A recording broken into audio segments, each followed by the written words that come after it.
سورۃ النازعات بسم اللہ الرحمن الرحیم۔ اب یہ چوتھی صورت ہے اس طرز کی، والصافات والذاریات والمرسلات، اب یہ والنازعات، اور یہاں تقریباً اس پر اجماع ہے کہ یہ مراد یہاں پر فرشتے ہیں۔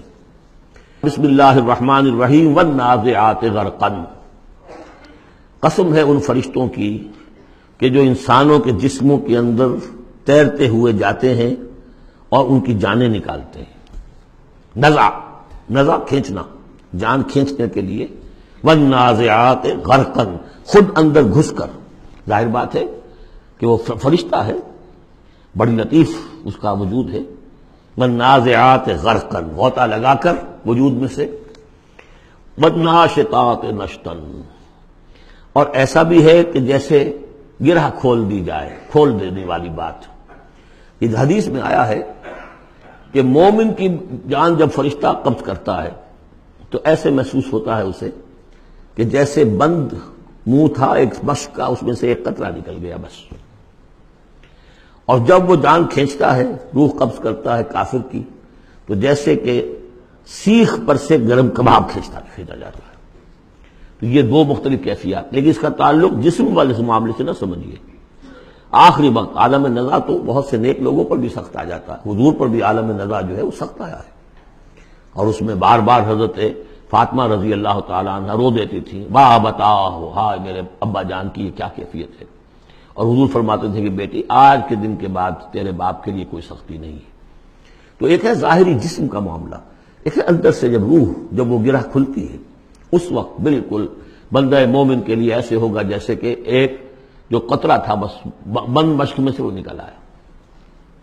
والسابحات سبحا، پھر یہ فرشتے تیرتے ہوئے فضا میں اور خلا میں اس روح کو لے کر جاتے ہیں۔ کہاں لے کر جاتے ہیں یہ آگے آئے گا ویل للمطففین میں، سورۃ المطففین میں۔ فالسابقات سبقا، پھر وہ آگے بڑھتے ہیں، دوسرے سے نکلتے ہیں۔ فالمدبرات امرا، پھر جو حکم ہوتا ہے اس کی تدبیر کرتے ہیں۔ یہ فرشتے ان کو کہاں لے کر جانا ہے، یہ سجین میں جانے والی جان ہے یا یہ کہ اعلیٰ علیین میں جانا ہے، وہ سب اس کے مطابق کریں گے۔ اس کے آگے جو قسم کا جواب ہے وہ محذوف ہے، ان الدین لواقع انما توعدون لصادق۔ سورہ زاریات میں، سورہ مرسلات میں اسے واضح کر دیا، یہاں اب اسے حذف کر دیا۔ یوم ترجف الرادفہ، جس دن کہ یہ کانپے گی ایک مرتبہ کانپنے والی زمین، زلزلہ۔ یا ایھا الناس اتقوا ربکم ان زلزلۃ الساعۃ شیء عظیم یوم ترونها تذہل کل مرضعۃ عما ارضعت وتضع ذات کل حمل حملها وتری الناس سکارى وما هم بسکارى ولکن عذاب اللہ شدید۔ یوم ترجف الرادفہ تتبعها الرادفہ، دوسرا پھر نفخہ ہوگا، پھر اس کے پیچھے ایک اور آئے گا۔ قلوب یومئذ واجفہ، کتنے ہی دل ہوں گے اس روز دھڑکتے ہوئے خوف کے بارے۔ ابصارها خاشعہ، ان کی نگاہیں ہوں گی زمین میں گڑی ہوئی۔ یقولون ائنا لمردودون فی الحافرہ، اور وہ کہتے ہوں گے کیا ہمیں لوٹا دیا جائے گا الٹے پاؤں، پھر ہم مرنے کے بعد دوبارہ پھر زندہ کر دیے جائیں گے۔ اذا کنا عظاما نخرہ، کیا بات کر رہے ہو، کیا جب ہماری کھوکھلی ہڈیاں رہ جائیں گی کچھ نہیں ہوگا، وہ سیدھا کھوکھلی ہڈیاں۔ قالوا تلک اذا کرۃ خاسرہ، تمسخر کے انداز میں کہتے تھے یہ تو بھائی بڑے گھاٹے کا سودا ہوگا پھر۔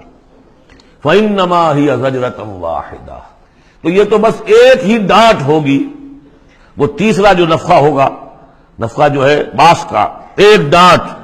فإذا هم بالساہرہ، وہ سب کے سب کھڑے ہوں گے ایک چٹیل میدان میں۔ هل اتاک حدیث موسیٰ، کیا تمہیں موسیٰ کی خبر پہنچی؟ اذ ناداہ ربہ بالوادی المقدس طویٰ، یاد کرو جب کہ اس کو پکارا تھا اس کے پروردگار نے اس مقدس وادی میں جس کا نام طویٰ ہے۔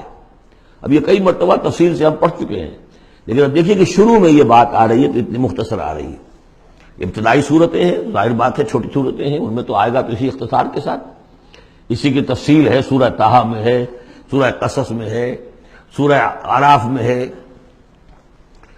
اذهب الى فرعون انه طغى، تو اللہ نے جو ندا کیا تھا، اذ ناداہ ربہ بالوادی المقدس طویٰ اذهب الى فرعون انه طغى، جاؤ فرعون کی طرف، اب یہ رسول بن گئے۔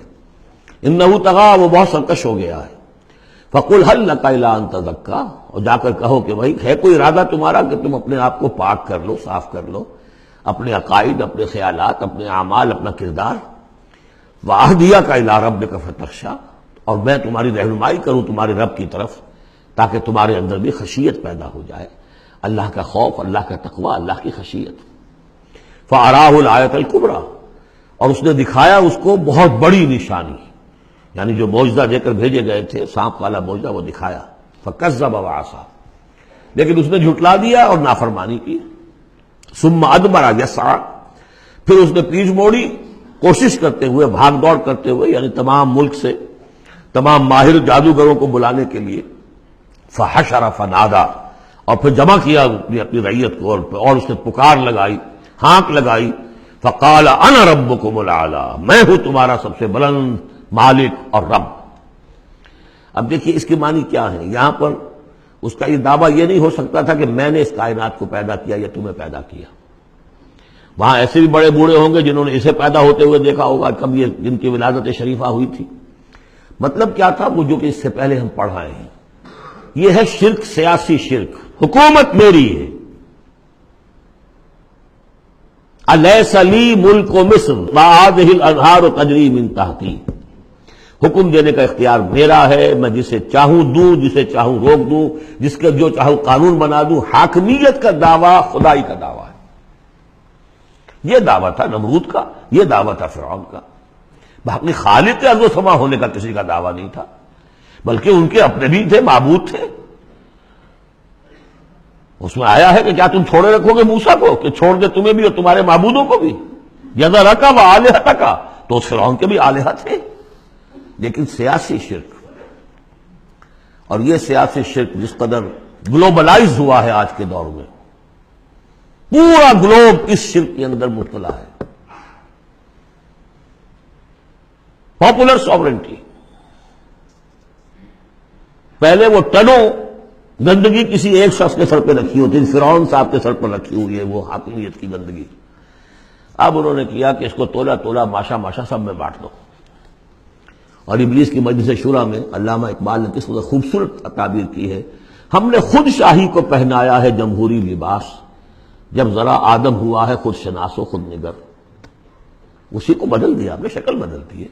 کفر وہی تھا، انسانی حاکمیت. الیس لی ملک مصر، کیا مصر کی بادشاہی میری نہیں ہے؟ وہذہ الانہار تجری من تحتی، یہ سارا اریگیشن کا سسٹم یہ میرے کنٹرول میں، جس کو چاہوں گا پانی لینے دوں گا، جس کو چاہوں گا روک دوں گا. فقال انا ربکم الاعلی فاخذہ اللہ نکال الآخرۃ والاولی، تو پکڑ لیا اسے اللہ نے سزا میں، آخرت کی بھی اور پہلی کی بھی، یعنی دنیا کی بھی سزا. دنیا میں غرق ہوا اپنے پورے لاؤ لشکر سمیت. آخرت میں جو ہونا ہے وہ نقشہ ہم دیکھ چکے ہیں بہت مرتبہ سورہ یونس میں خاص طور پر. ان فی ذلک لعبرۃ لمن یخشی، اس میں یقیناً سبق ہے. یہ عبرت کہتے ہیں عبور سے بنا ہے. عبور کسے کہتے ہیں؟ دریا کو عبور کرنا، اس کنارے سے اس کنارے پہنچ جانا. عبرت کا مطلب ہے ایک چیز کو دیکھ کر کسی اور حقیقت کو سمجھ لینا، یہ عبرت ہے. ان فی ذلک لعبرۃ لمن یخشی، سبق ہے کس کے لیے؟ جس کے دل میں کچھ بھی ڈر ہے.